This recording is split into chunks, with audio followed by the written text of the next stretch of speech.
हमारे शरीर को जिन पोषक तत्वों की आवश्यकता होती है, यदि हम उसकी मात्रा को अधिक ले लें तो हमें नुकसान करता है, और अगर हम उसकी मात्रा कम लें तो भी हमें नुकसान करता है।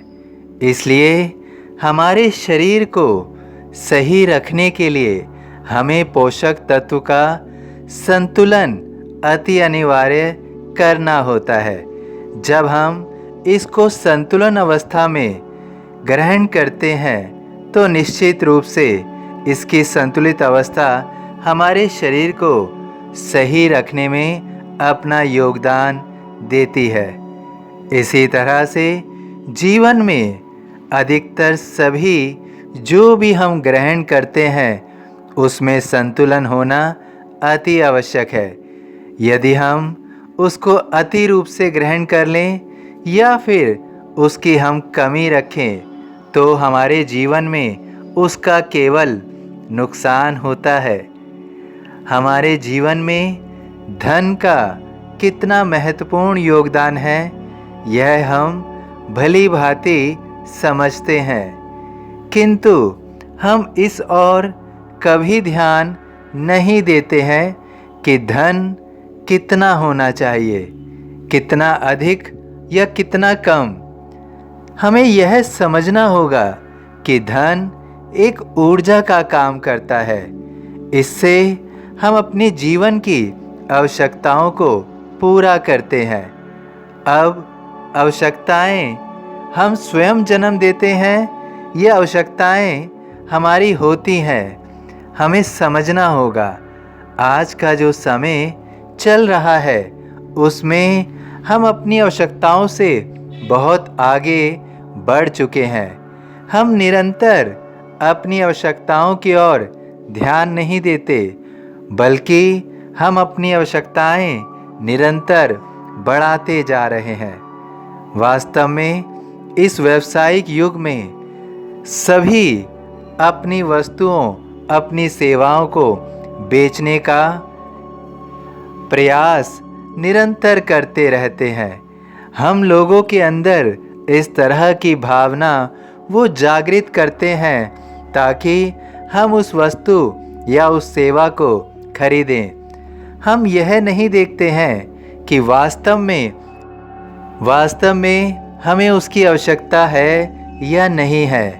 केवल हम उसके विपणन विस्तृति को देखकर या उसके विज्ञापन के ज़रिए स्वयं को उससे जोड़ देते हैं और हमें महसूस होता है कि हमें उस वस्तु की आवश्यकता है। इस तरह से आज हमारे जीवन में हमें हर वस्तु की आवश्यकता महसूस होती है।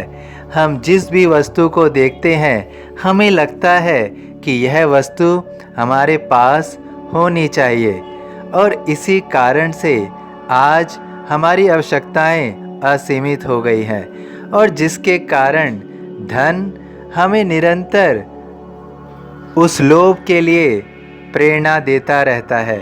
हमें लगता है कि हमें अधिक से अधिक धन कमाना चाहिए ताकि हम अपने जीवन में इन सभी आवश्यकताओं को पूरा कर सके। धन की कमी हमें सदैव ही महसूस होती है। इसका कारण है हमारी आवश्यकताएं दिन प्रतिदिन बढ़ती जा रही हैं। हमें समझना होगा कि कोई भी वस्तु या कोई भी सेवा लेते समय कि यह हमारे जीवन के लिए अनमोल है या नहीं। ऐसा ज़रूरी नहीं है कि दूसरे के लिए आवश्यक है और हमारे लिए भी यह आवश्यक होगा। वैसे भी आजकल सभी लोग आवश्यकताओं का ध्यान नहीं दे रहे हैं। आवश्यकताएं वो जागृत कर रहे हैं। किसी भी वस्तु का होना उसकी प्रतिष्ठा का सवाल बन जाता है। इसलिए वो ये नहीं देखता है कि वास्तव में उसे उसकी आवश्यकता है या नहीं। उसकी प्रतिष्ठा के लिए उस वस्तु की आवश्यकता है तो वह उसका क्रय करता है। तुम्हें समझना होगा कि धन की स्थिति किस तरह से तुम्हें अपने जीवन में रखनी है, अपनी आवश्यकताओं को किस और तक ले जाना है।